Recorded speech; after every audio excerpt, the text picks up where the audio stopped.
ته یو ځل وایه الله به درې ځله آواز درکوي بنده ولې بنده ولې بنده ولې. دومره مهربانه خدای مونږ پرېښی دی، دومره مهربانه رب مونږ پرېښی دی او د دې رب تعلیمات مونږ پرېښی دی. مونږ کې کبر پیدا شوی دی، لویي پیدا شوی دی چې څه تکلیف راشي هېڅوک هم دې نه پکارېږي. قسم په خدای دغه الله به دې پکارېږي. د سړي زړه سپک شېړه چې الله ته چغه ووې زړه سپک شېړه. شکر دی خدایا ته یې ته خو چاله دیکې نه ورکوې که پلار دیکه ورکوي، بچی دیکه ورکوي، ښځه دیکه ورکوي، ته چاله دیکې نه ورکوې، ته څوک نه شړې. الله وی دا په توره خټه پروت دی او ما ته چغې وي. فرشتو الله ته چغې کړې الله معافې که معافې که خدای. الله قرآن شریف کې څه وایي؟ فلولا انه كان من المسبحين للبس في بطنه الى يوم يبعثون. وی که زما تسبیح یې نه وی که نه وی تر قیامته پورې به مې دلم جون ورکړی و، دې قبله به م ورکړی و، د کب په دې ګېډه کې به پروت و. تسبیح یې وی نو ما پرېښودی. وروڼو په تسبیح الله خوشحالیږي. ښه سبحان الله وایه، خدای یاد کې، خپل رب یاد کې. سبحان الله وایه، لا اله الا انت سبحانک انتی کنت من الظالمین وایه. سبحان الله سبحان الله. موږ څه کوو په دې ژبه؟ ټولو غیبت کوو، دروغ پې وایو، ټولو ګپې شپې پې لګوو. کله د یو لیډر صفت پې کوو د بل پې بد وایه، ټولو پې دروغ وایي، ټولو پې غیبتونه کوو. خدای ته وګورئ بچې، دې کشرانو ته وایم، دې کشرانو بچو ته وایم مهرباني وکړئ الله یاد کړئ. سبحان الله وایه، الحمدلله وایه. دغه خدای م پکارېږي، بل څوک نه پکارېږي، الله پکارېږي.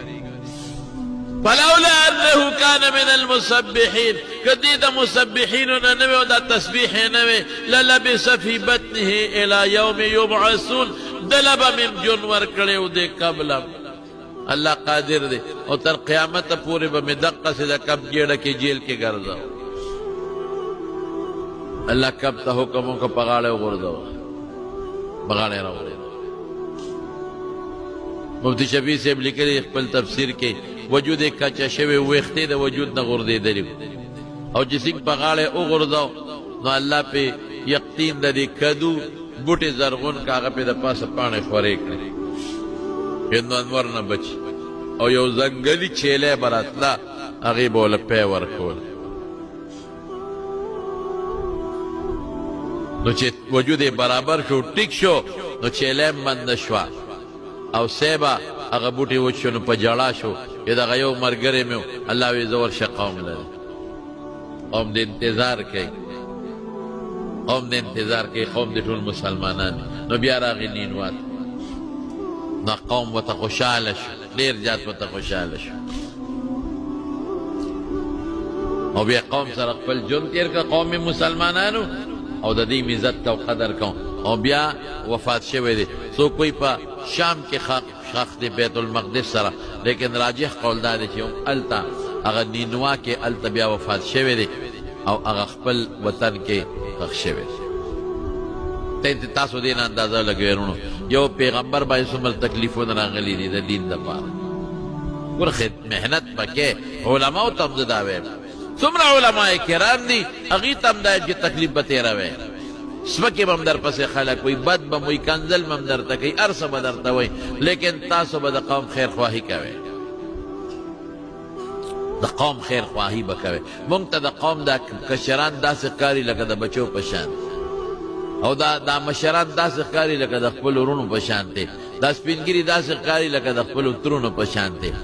مونږ خیر لټو د قوم، مونږ وایو چې دا قوم د خدای عذاب پرې را نه شي، چې دا قوم خدای سره جوړ پیدا شي، دا جنت والا جوړ شي، دا دوزخ والا جوړ نه شي. دا زموږ سوچ دی. ځان لم دا سوال کو، قوم لم. او دویم دا معلومه شوه چې کله ګورې په لږ څه خدای غوسه کېږي، په قهر کېږي، نو تسبیح به وایې. څه به وایې؟ تسبیح. لا اله الا انت سبحانک انی کنت من الظالمین. نو الله به بیا مدد کوي. او چې کله عذاب راشي الله ته به توبې وباسي، جړا به کوي الله ته. په جړا الله ډېر زیات خوشحالي چې خدای ته دې څومره وجړل نو دومره خدای به خوشحالېږي په جړا. خپل عاجزي په عاجزۍ او د خدای په لویي، خپل عاجزي چې زه عاجز یم او کمزور یم، او الله ته لوی ذات دی د خدای لویي. بس دا کمال دی. عاجزي به کوې، کبر به نه کوې، تسبیحات به وایې، سبحان الله به وایې، او د خدای لویي به بیانوې. بس دغه د دنیا ژوند د تلو والا دی. څونه ژوند به بس ختمېدو والا دی، ختم. څونه به زموږ ژوند دی. خو چې خدای ما خیر ښه کړي او الله درنه راضي شي. الله هغه ذات دی چې هر وخت ستا په کارېږي، او هر وخت چې ته چغه ورته ووایې نو تا نه الله پاک تا په کارېږي. هر څونه چې وایې مانځه پسې م ویلی شي چې کله درته تکلیف پېښ شي که نه او ټینشن، نهه ځله یې وایې. چې کله هم داسې یو سخت تکلیف درته راشي نهه پېرې یې وایې، او زیات وایې او سل پېرې دروازې وایې. هر څونه چې وایې نو ویلی شي. الله پاک دې موږ د خپل قهر او د خپل غضب نه وساتي. خدای دې موږ د خپل قهر او د خپل غضب نه وساتي. یا الله موږ خو هر وخت ګناه کوو، موږ خو په ګناه کې ککړ یو. خدایه خدا مې ایمان دی الله چې ستا نه بغیر زموږ هېڅ سره نشته. خدای ستا نه بغیر هم هېڅ سره نشته. دعا کې څه بیماران دي زموږ د سراب احمد جي صاحب یو ماشومه د لور دا هم بیماره ده. زموږ کور کې هم څه بیماران دي، ستاسو کورونو کې هم وي. هر چا کور کې څه ناڅه بیماران دي. الله دعا وکړئ چې بیماران له الله روغ صحتونه ورکړي، الله ته وله شفا ورکړي. خدای چې څوک په بیمارۍ پراته دي، څوک په سخته بیمارو پراته دي. ډېر دوستان ټلیفونونه کوي، زموږ بیانونه ډېر دوستان اوري، ډېر ناجوړه دي. ما ته وي دعا راته وکړئ جمعه کې. یا الله موږ تا ته محتاج یو. خدای مرض ستا په لاس کې دی، روغ صحت ستا په لاس کې دی. یا الله زموږ د ټولو چې څوک دا ما دعا اوري او څوک بیا امین وایي، او څوک عام مسلمانان دي چا ټلیفونونه کړي، چا وینا کړي، چا کورونو کې دي، الله ټولو مریضانو له شفا ورکړي. یا الله ټولو مریضانو له شفا ورکړي، روغ صحتونه نصیب کړي. یا الله قرضداران د قرضونو نه خلاص کړي، مردگان خدای وبخښي. زموږ د جمع ملګری رفیق صاحب د هغه کور والا